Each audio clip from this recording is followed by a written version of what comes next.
पहले आज हम बात करेंगे विंडो एसी की विद पीसीबी की वायरिंग। तो किस तरीके से वर्किंग होती है और किस तरीके से उसमें कार्य होता है, आज सारा कुछ समझेंगे। तो हमने सिर्फ इसके अंदर जो पार्ट लगे वो बना दिया, अभी वायरिंग नहीं करी है। तो सबसे पहले समझेंगे किस तरह वायरिंग होती है। तो मान के चलो सबसे पहले हमारा न्यूट्रल आया, और जितनी भी मशीनरी होती है न्यूट्रल हमारा डायरेक्ट जाता है। तो ये कंट्रोल नहीं किया जाता है न्यूट्रल, क्योंकि न्यूट्रल के अंदर कोई अपनी एनर्जी नहीं होती है। तो हम सबसे पहले न्यूट्रल हम पीसीबी पे ले आते हैं। तो ये न्यूट्रल पीसीबी पे आ गया है, ये हमारा स्विंग मोटर पे चला गया है, और यहाँ से हमारा न्यूट्रल यहीं से जॉइन होके बाकी और चीज़ों पे चला जाएगा। तो हम इसको नीचे लेके आएंगे, सीधा हमारा इस कैपेसिटर के पॉइंट पे आ जाएगा। तो न्यूट्रल इस पे आ गया। तो कंपनियाँ ज़्यादातर दूसरे जो कैपेसिटर को न्यूट्रल देती हैं वो भी यहीं से देती हैं।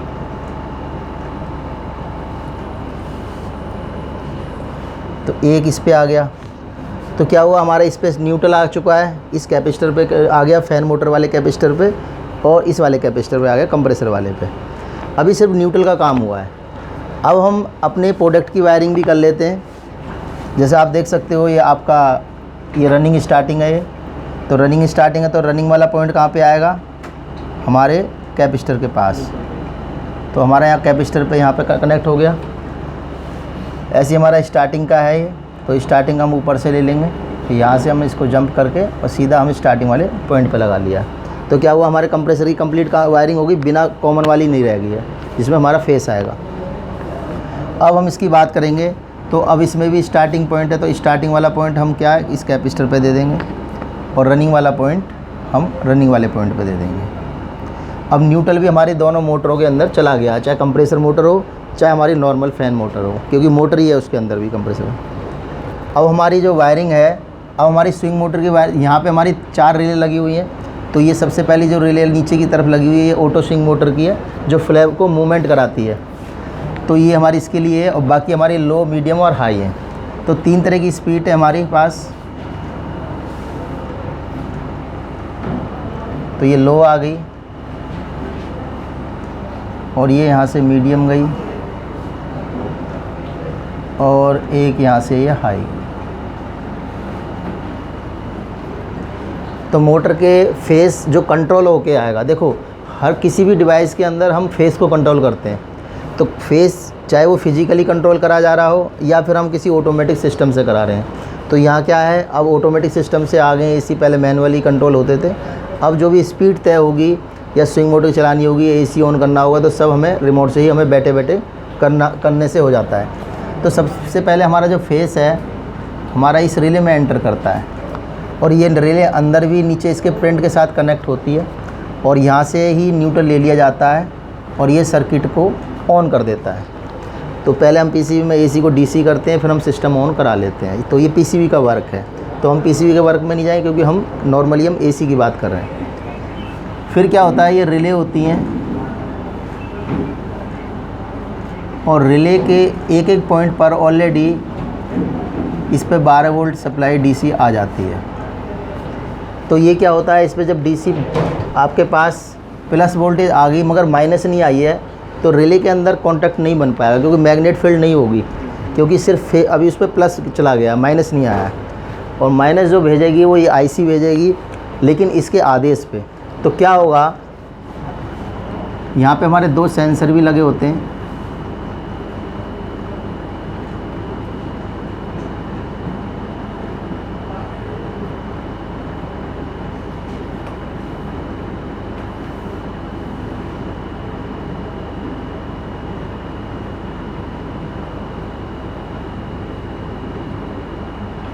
एक एयर सेंसर होता है, एक कॉइल सेंसर होता है, ठीक है। तो क्या करते हैं, फेस हम इससे जब हमारी पीसीबी ऑन करती है तो फेस हमारा यहाँ से निकलता है। तो कैसे निकलता है हम पहले वो समझेंगे, बाद में कनेक्ट करेंगे। तो इसमें हम कनेक्ट आउटडोर में भी न्यूट्रल इधर से ले जाते हैं। हाँ, ये विंडो है तो इसमें ये नहीं आएगी। तो क्या होगा कि जो हमारा न्यूट्रल ऑलरेडी पहुंच गया, पीसीबी में फेस चला गया। अब हम जब पीसीबी ऑन करेंगे तो सबसे पहले ये वाली आईसी एक फ़ैन को चलाएगी। तो फ़ैन को जब ऑन करेगी तो उसमें पहली कंपनी ने डिसाइड कर रखा है कि हम हाई स्पीड में इसको चलाएंगे। तो मोटर आपकी डायरेक्टली हाई वाली स्पीड से ये वोल्टेज में कनेक्ट हो जाएंगे। जब ये आईसी इसको बताया तो इसने इसको कनेक्ट करा दिया। लेकिन जब वो स्पीड कस्टमर चेंज करेगा, मीडियम या लो हाई करता है, तो क्या होता है, ये सप्लाई कट हो जाती है। तो मीडियम लगाएगा तो इस पे आ जाएगी, तो हमारे इस पे कनेक्ट हो जाएगी, और आपकी लो लगाएगा तो आपकी इस पे कनेक्ट हो जाएगी। तो जैसे जैसे वो कनेक्ट करवाएगा उस हिसाब से ये कनेक्ट होंगी। उसके बाद हम बात करते हैं कि हमने अभी फ़ैन स्पीड की बात करी है, तो फॉल्ट की बात हम अभी बाद में करेंगे। अब कंप्रेसर की वर्किंग समझ लेते हैं। सबसे पहले जब रिमोट ऑन होता है तो कंप्रेसर जो है सप्लाई, ये कंप्रेसर की जो सप्लाई है जो कॉमन में जाती है ये वाली, ये डायरेक्ट नहीं जाती है, ये कुछ टाइम के लिए रुक जाती है। वो किस लिए रखती है, दो सेंसर सेंस करते हैं। यानी कि ये अब बात करेंगे, आईसी क्या करेगी, ये वाली आईसी इसको सिग्नल देगी और ये आईसी इससे पूछने जाएगी। पहले सबसे पहले किस पे जाएगी, ये एयर सेंसर पे। जब एयर सेंसर से पूछेगी कि टेम्परेचर अकॉर्डिंग है कि मैं चलाऊं या नहीं चलाऊं, तो जब ये कह देती है कि हाँ भी कमरे के अंदर ऑलरेडी गर्मी है, आप एसी को ऑन कर दो। एक चीज़ ध्यान रखना, यदि दो सेंसर हैं तो वो कभी भी ऑर्डर नहीं करेगा, वो कहेगा मेरे से तो पूछ लिया है, लेकिन कॉइल सेंसर से भी पूछ लो।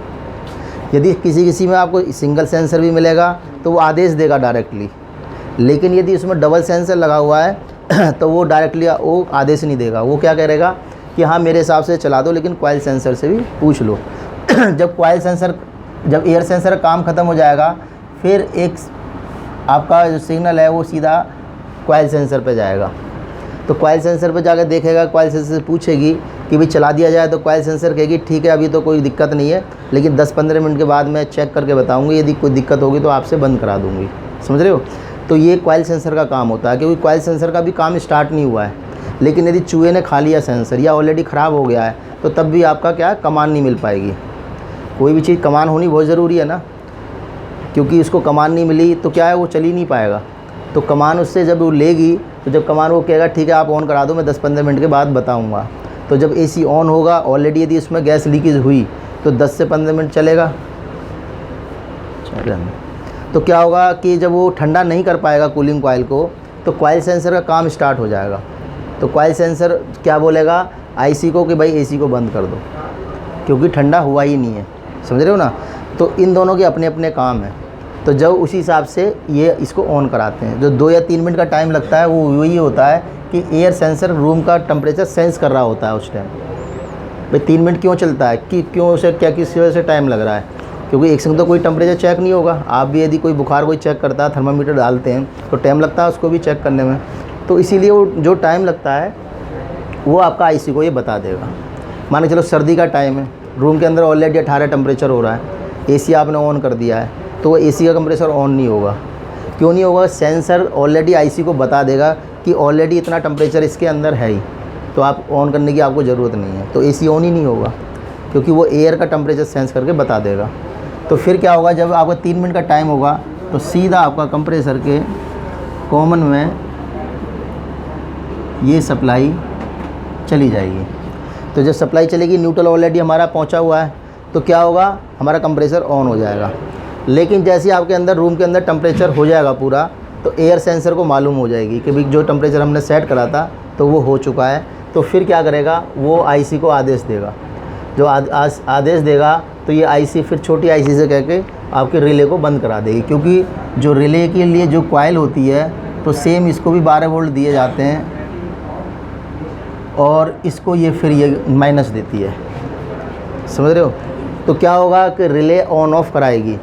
अब रिले कोई भी चीज़ नहीं करा रही किसी वजह से, मान के चलो ये 3 मिनट हो गई, 4 मिनट हो गई, 10 मिनट हो गई, 15, आप बैठे हो कमरे में और आपका एसी ऑन नहीं हुआ है, तो आपने करना क्या है, आपने डायरेक्टली इन दोनों तारों को शॉर्ट कर देना है। जब आप शॉर्ट कर दोगे, यदि आपके उस सिस्टम में कोई प्रॉब्लम नहीं होगी तो आपका कंप्रेसर स्टार्ट हो जाएगा। यदि आपका कंप्रेसर स्टार्ट नहीं हुआ शॉर्ट करने के बाद, इसका मतलब इसमें प्रॉब्लम है नहीं, तो आपका कोई ना कोई वहाँ पे प्रॉब्लम आ गई है, तो आप फिर उसको चेक कर सकते हैं।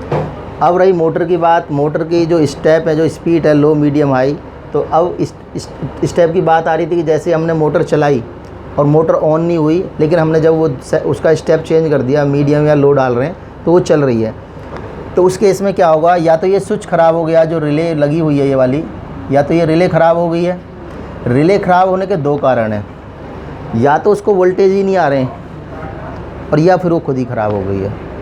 कोई भी पार्ट इस तरीके से ही ख़राब होता है, या तो उसको कोई चलाने वाली चीज़ आ ही नहीं रही है। मान के चलो फ़ैन है, ये फ़ैन नहीं चल रहा है, तो हो सकता है इसको सप्लाई ही नहीं आ रही है, और या फिर सप्लाई आ रही है तो ख़राब है वो। अगर नहीं आ रही है तो ऐसे ही ख़राब होगा?